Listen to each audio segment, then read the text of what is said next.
ছোট ফেনী ও বামনী নদী ভাঙনে ভিটেমাটি ও ঘরবাড়ি হারিয়ে দিশেহারা নোয়াখালীর কোম্পানিগঞ্জের বাসিন্দারা। বসত ভিটা ফসলি জমি হারিয়ে নিঃস্ব হয়ে পড়েছে হাজারো মানুষ।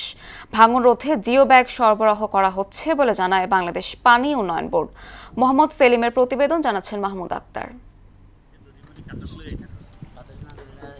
ছোট ফেনী নদী ও বামনী নদীর তীব্র ভাঙনে নোয়াখালীর মানচিত্র থেকে হারিয়ে যেতে বসেছে জেলার কূল ঘেঁষে থাকা পূর্বাঞ্চলের কোম্পানিগঞ্জ উপজেলা। প্রতি বছরে প্রায় ৩ থেকে ৪ কিলোমিটার করে ভাঙছে এই উপজেলা।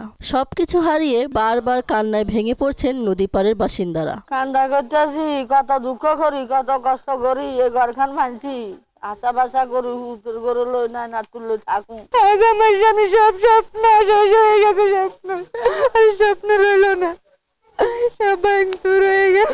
জেলার কোম্পানিগঞ্জ উপজেলার চর পার্বতী, চর হাজারি, চর ফকিরা ও মুছাপুর ইউনিয়নে নদী ভাঙনে বিলীন হয়ে যাচ্ছে ঘরবাড়ি, ফসলি জমি ও মসজিদ সহ বিভিন্ন স্থাপনা। 2024 সালের ভয়াবহ বন্যায় প্রবল স্রোতের কবলে পড়ে মুছাপুর ইউনিয়নে অবস্থিত মুছাপুর রেগুলেটর ভেঙে যাওয়াতে এখন প্রতিদিন নদীর অব্যাহত ভাঙনে বিস্তৃত হচ্ছে এই উপজেলা। আমরা তো সর্বশান্ত হয়ে গেছি, আমাদের বাড়িঘর সব নদীর গর্ভে বিলীন হয়ে যাইতেছে। তো নদী ভাঙ্গন যেভাবে ভয়াবহ রূপ নিচ্ছে, আমাদের এই জায়গায় বাড়িঘর বসতভিটা হারিয়ে মানুষের হাহাকার এবং কারে বলে ধান হয় না, ফসল হয় না, সবগুলা বীজতলা জোয়ারে বাসায় নিয়ে গেছে। তারেক রহমানের কাছে আকুল আবেদন, যাতে আমরা আমাদের এই ছোট ফেনী নদীর মুছাপুর রেগুলেটরটা পুনর্নির্মাণ চাই। নদী ভাঙন রোধে কার্যকরী পদক্ষেপ নেওয়ার আহ্বান জানান জনপ্রতিনিধিরা।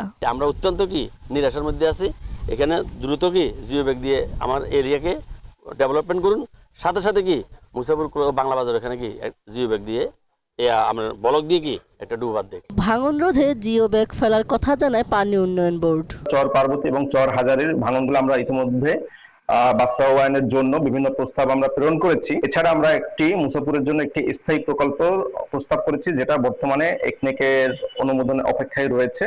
এটি অনুমোদিত হলে আমরা ওখানে নতুন একটি প্রকল্প বাস্তবায়ন করব। ভাঙন রোধে জরুরি ব্যবস্থা গ্রহণ করার দাবি জানান ভুক্তভোগীরা। মাহমুদ আক্তার, মোহনা সংবাদ।